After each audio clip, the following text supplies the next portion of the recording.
आज्ञा नमस्कार। जस्मी online service रे आपण मानक स्वागत करछि। वर्तमान समय रे पिलाठार बुढ़ा पर्यंत समस्त आधार कार्ड गोटे बहुत बहुत बहुत जरूरी डॉक्यूमेंट हो जाए। सरकारी काम हो बेसरकारी काम हो कि अन्य कौन काम आपण मान पाखे जब आधार कार्ड ना ताला आपण कौन काम करें ना। समय थिला एभली काम प्रायतः भोटर कार्ड कि अन्य कार्ड मागुले किंतु वर्तमान एमती समय आसी आधार कार्ड बिना आपणकर कौन परिचय नाई बोली कहले चले।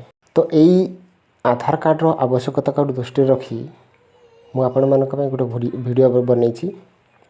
वीडियोटी फास्ट टू लास्ट देखते और मो चैनल जब नुआ आसे गोटे सब्सक्राइब करेंगे सहित वीडियो भल लगे गोटे लाइक करेंगे। आउ सर्वप्रथम जेकोसी ब्राउजर ओपन करूँ और लिखु ई आधार डाउनलोड कि ई आधार कार्ड एमती लिखिपारे। तो ये माई आधार लिखाई तापर क्लिक करूँ। क्लिक कलापर एमती इंटरफेस आसो। इंटरफेस आसी सारापर आप तलू जातु ये लिखाई गेट आधार। गेट आधार जगह लिखाई डाउनलोड आधार से क्लिक करूँ। क्लिक कर सारापर एमती गोटे इंटरफेस आसो।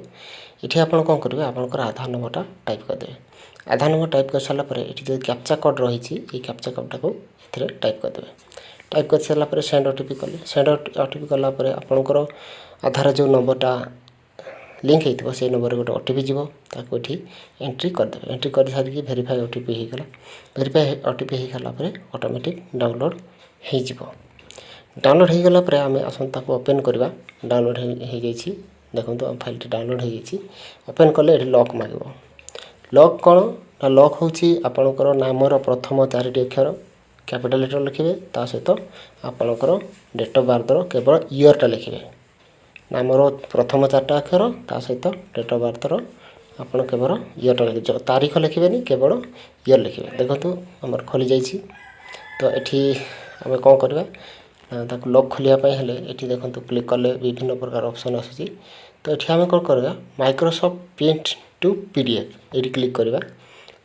ये क्लिक कर सारापर आम ताको प्रिंट मारदे। प्रिंट मारदेलापर एमती लोडिंग हम कि समय लोडिंग होगापर आपंकर फाइलटी ओपन हो खोलीज। खोलीगलापर ये आप फाइल ना देदेवे जेकोसी ना देवे सेमती किसी ना। आधार भी लिखिपारती आप ना लिखिपारती ना लिखिक जेकोसी जगह मुझर डेस्कटॉप सेव करुँची सेव करदेली। सेव हो सारापर यहाँ देखो से फाइलटा एवं डायरेक्टली ओपन हो जाऊँगी। ये भाव में आपणकर आधार लॉक खोली पारे और व्यवहार करें।